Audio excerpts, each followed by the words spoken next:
કંડારી Karjan highway પર મોટા ખાડા અને બેસેલા ડાયવર્ઝનથી રોજ 6 કિલોમીટર લાંબો ટ્રાફિક જામ, એમ્બ્યુલન્સ પણ ફસાઈ।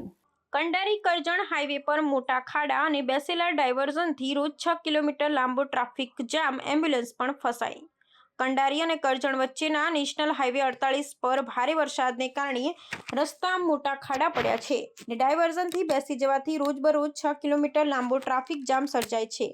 ખાસ કરી ટ્રાફિક જામમાં 2 એમ્બ્યુલન્સ ફસાઈ જતા જનસુરક્ષા અને ઇમરજન્સી સેવાઓ પર ગંભીર અસર પડી છે।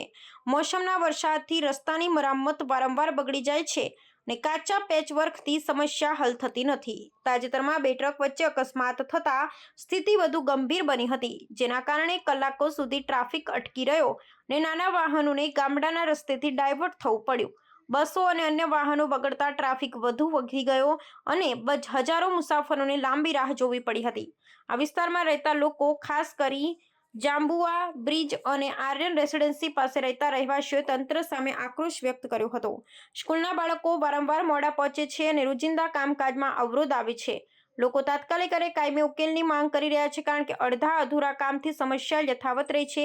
હવે મુસાફરો, સ્થાનિકો અને ઇમરજન્સી સેવાઓ તંત્રને દબાણ કરી રહી છે કે મજબૂત અને મોસમને ટકી શકે તેવી રસ્તાની મરામત કરવામાં આવે, નહીં તો વરસાદ ચાલુ રહે તેવી સ્થિતિ વધુ ખરાબ થઈ શકે છે।